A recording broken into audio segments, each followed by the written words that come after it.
สวัสดีครับตัวนี้เป็นหนังสือนิรภัยใส่ของได้นะครับเอาไว้ใส่ของแล้วก็ซ่อนเอาไว้ในตู้นะเขาออกแบบมาได้ค่อนข้างสวยนะครับตัวนี้ก็เป็นเทคบุ๊กคล้ายๆกับที่เราเรียนมหาวิทยาลัยนะครับตัวนี้ก็สามารถที่จะใช้งานได้ค่อนข้างสวยเลยนะครับผมถือโอกาสเอาสินค้าดีๆมารีวิวชมนะตัวนี้ราคาไม่แพงหลักไม่กี่ร้อยนะครับ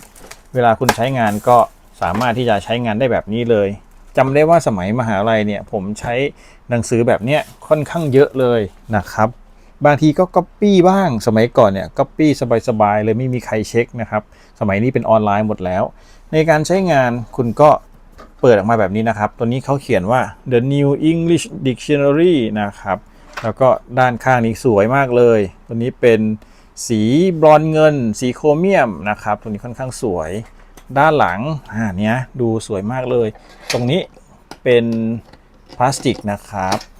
โอเคมาดูด้านนี้นะนี่ตรงนี้มีกุญแจนะครับสามารถที่จะเปิดขึ้นมา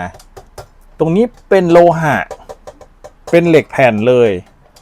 แล้วก็มีกุญแจมาให้นะครับนี่สวยใช้งานได้จริงใช้งานได้ดีด้วยนะครับลองวัดขนาดกันนิดนึงครับความสูงอยู่ที่ประมาณ26เซนน่าจะใส่ของได้สูง25เซนนะครับถ้าเกิดว่าไม่เกิน25เซนระยะความสูงเนี่ยถือว่าได้ความกว้างใส่ของได้ประมาณ17เซนนะครับ17เซนสบายๆเลยนะความกว้างตรงนี้นะแล้วก็ความหนาถือว่าเป็นความสูงของสิ่งของก็แล้วกันนะครับความหนาอยู่ที่ประมาณ6เซนจริงๆ5เซนดีกว่านะครับ 5.5 เซนเนี่ยใส่ได้ก็ถือว่าแบบนี้เลยนะครับใส่ของเสร็จแล้วก็ล็อกนะครับเขาให้กุญแจมา2อันกุญแจ2ดอกนี่นะล็อกเสร็จแล้วก็เปิดไม่ได้นะครับเสร็จแล้วก็ปิดกลับแบบนี้นี่จากนั้นก็เอาไปวางใส่ชั้นหนังสือนะแบบนี้เลยสวยๆนะครับก็ถือว่าค่อนข้างทำออกมาได้ดูดีนี่เลยนะครับก็จะเป็นแบบนี้สามารถที่จะวางตรงไหนก็ได้ดูสวยดูเหมือนมากแบบนี้วางเอาไว้แล้วก็เอาของมาตั้งเอาของมาใส่ถือว่าเนียนเลยนะครับถ้าเกิดว่าบ้านเราอยู่หลายคนหรือต้องการจะซ่อนของก็เอาหนังสือมาวางทับแบบนี้เลยครับดูเนียนมากเนี่ยนะครับ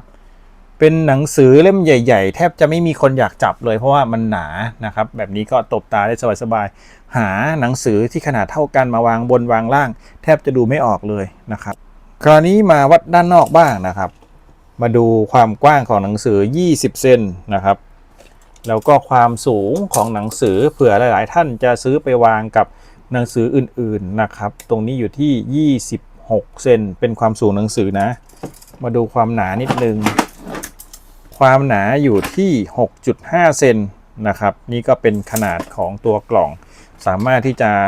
ลองเข้าไปดู